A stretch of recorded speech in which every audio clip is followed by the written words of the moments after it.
Fucking hell. Total snow accumulations of 4 to 6 Huh. inches.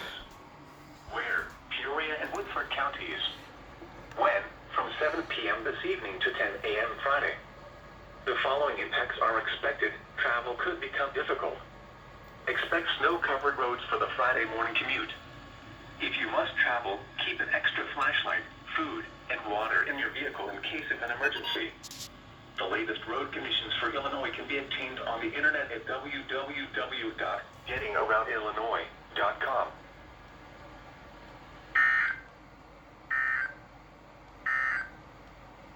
Here is a winter weather bulletin for the following counties.